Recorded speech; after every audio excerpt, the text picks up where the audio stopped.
Hi అండి, welcome back to మా రుచులు మీ ఇంట్లో. ఈరోజు మీకు నేను చికెన్ నిల్వ పచ్చడిని ఎలా తయారు చేసుకోవాలో చూపించబోతున్నానండి. ఈ చికెన్ పచ్చడిని చాలా సింపుల్గా చేశానండి. కొత్తవారైనా చాలా సింపుల్గా ఈజీగా చేసేసుకోవచ్చు. ఇది 3 నెలలు నిల్వ ఉండే పచ్చడి. ఇప్పుడు ఈ చికెన్ నిల్వ పచ్చడిని ఎలా తయారు చేసుకోవాలో చూసేద్దాం. చికెన్ పికిల్ తయారు చేసుకోవడానికి చికెన్ 1 కేజీ తీసుకున్నానండి. నేను బోన్స్తోనే తీసుకున్నాను చికెన్ని. ఇలా ఈ సైజులో ముక్కల కింద కట్ చేసుకోవాలి. ఇప్పుడు చికెన్ పికిల్ చేసుకోవడానికి చికెన్ చూపించాను కదా, మసాలాలు ఎలా ప్రిపేర్ చేసుకోవాలో చూపిస్తాను. ముందుగా స్టవ్ ఆన్ చేసుకుని బాండీ పెట్టుకుని ధనియాలు ఈ స్పూన్తో 1 టేబుల్ స్పూన్తో 6 స్పూన్స్ వేసుకోవాలి. నేను కరెక్ట్గా కేజీకి కొలతలు చెప్తున్నానండి.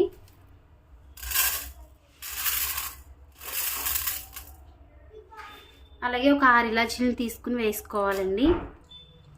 ఒక 8 లవంగాలు తీసుకుని వేసుకోవాలి. 2 అంగుళాలు దాల్చిన చెక్క ముక్క. ఇప్పుడు 1 స్పూన్ జీలకర్ర వేసుకోవాలి. అలాగే ఒక స్టార్ అనస్ పువ్వు వేసుకుని వీటిని వేయించుకోవాలి. జస్ట్ కొంచెం లైట్గా కలర్ వచ్చేలా వేయించుకోవాలి. కేజీకి అయితే ఈ స్పైసెస్ సరిపోతాయండి. మరీ ఎక్కువగా వేసుకున్న ఘాటు కూడా ఎక్కువైపోతుంది. ఈ మెజర్మెంట్స్లో అయితే సరిపోతాయి. ఇదిగోండి, ఇవి వేగిపోయి స్మెల్ వస్తున్నాయి, కలర్ కూడా వచ్చాయి. ఇప్పుడు దీంట్లో 1 స్పూన్ గసగసాలు వేసుకోవాలి. ఇది వేసుకోవడం వల్ల పచ్చడికి చాలా టేస్ట్ వస్తుందండి, గసగసాలు వేయడం వల్ల. ఇప్పుడు వీటిని కూడా జస్ట్ లైట్గా వేయించాలి, ఎందుకంటే గసగసాలు తొందరగా మాడిపోతాయి కదా. ఇదిగోండి, గసగసాలు కూడా నాకు కలర్ వచ్చేసాయి. ఇప్పుడు స్టవ్ ఆఫ్ చేసేస్తున్నాను. వీటిని చల్లారనివ్వాలి. చల్లారనిచ్చి పొడి చేసుకుని పెట్టుకోవాలి. మసాలాలు అయితే వేపేసాను కదా. ఇప్పుడు ఇదే బాండీలో కేజీ చికెన్ వేసేయాలండి. నేను ఆయిల్ కట్ట ఏం వేయట్లేదు. ఫస్ట్ వీటిని నార్మల్గా ఉడికించాలి. వీటితో ఉన్న వాటర్లోనే, చికెన్తో వచ్చే వాటర్తోనే ఉడికిస్తాము. జస్ట్ 1 టేబుల్ స్పూన్ సాల్ట్ వేసుకోవాలి. మళ్ళీ మనం సాల్ట్ పచ్చడి కలుపుకునేటప్పుడు వేసుకుంటామండి. జస్ట్ ఇప్పుడు ముక్కకి కొంచెం లైట్గా పట్టేలాగానే నేను సాల్ట్ వేస్తున్నాను. అలాగే 1/2 టేబుల్ స్పూన్ పసుపు వేసుకోవాలి. ఇదంతా ఒకసారి గట్టితో కలుపుకోవాలండి. మరి బాగా కలపకూడదు, ఎందుకంటే ముక్క విడిపోతుంది. లైట్గా జస్ట్ ఇలా అనుకుంటే సరిపోతుంది.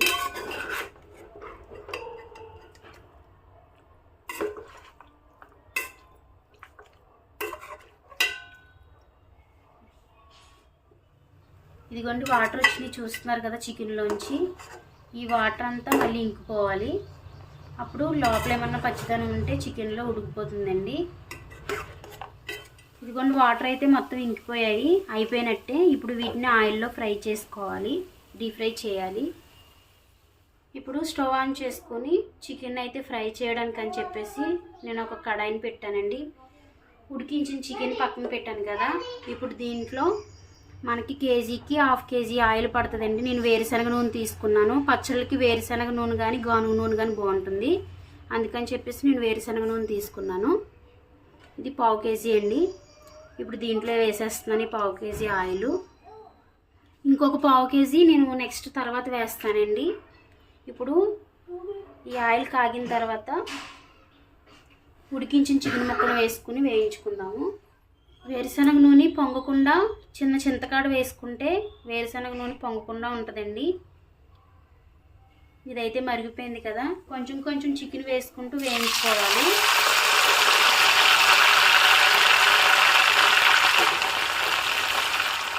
వీటిని రెడ్గా కలర్ వచ్చేంత వరకు వేయించుకోవాలండి. కొంచెం బ్రౌన్ కలర్లో వస్తాయి వేగితే, అప్పటి వరకు చికెన్ని వేగనివ్వాలి.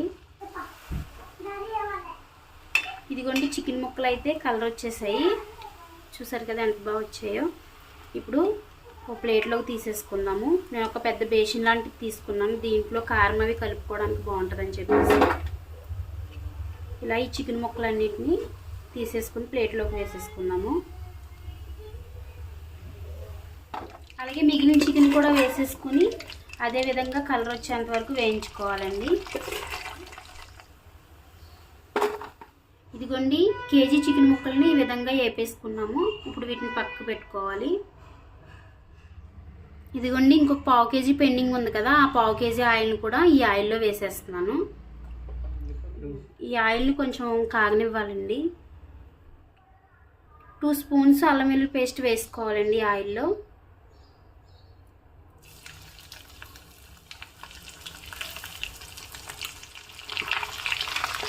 ఈ అల్లం వెల్లుల్లి పేస్ట్ని పచ్చి స్మెల్ పోయేంత వరకు వేయించాలి.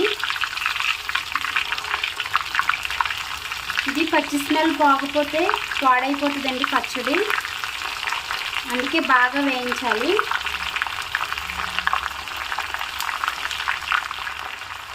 మనకి పచ్చళ్ళు అంటే నిల్వ పచ్చళ్ళు అంటే ఎక్కువ నిల్వ ఉండడం కోసం ఆయిల్ ఉండాలండి కంపల్సరీ.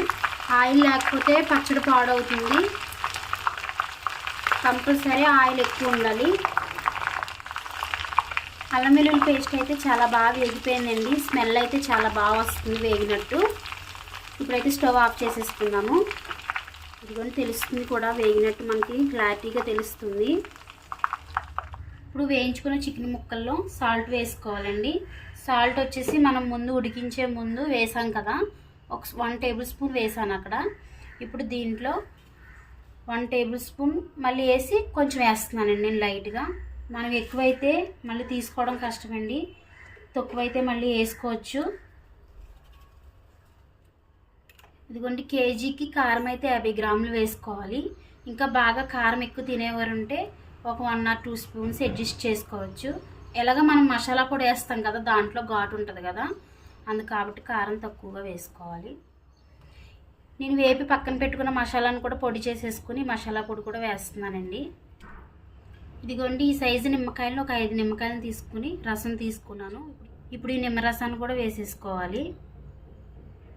ఇదిగోండి అల్లం వెల్లుల్లి పేస్ట్ వేసేసి ఆయిల్లో మరిగించాం కదా, ఇప్పుడు ఈ ఆయిల్ని కూడా వేసేసుకోవాలి. వేడిగానే ఉందండి ఆయిల్ అయితే. ఇప్పుడు మొత్తం కలిసేలా కలుపుకుందాము.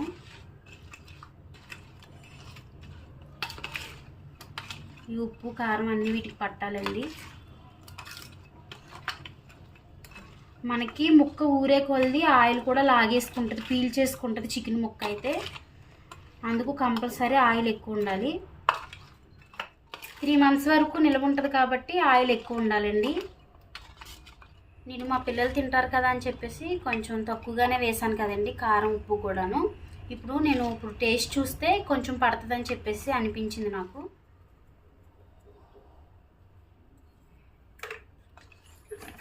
సాల్ట్ కూడా వేసుకొని కలిపేసాను. ఇప్పుడు మనకి చికెన్ పికిల్ అయితే రెడీ అయిపోయింది. చూసారు కదా ఎంత సింపుల్గా చూపించాను.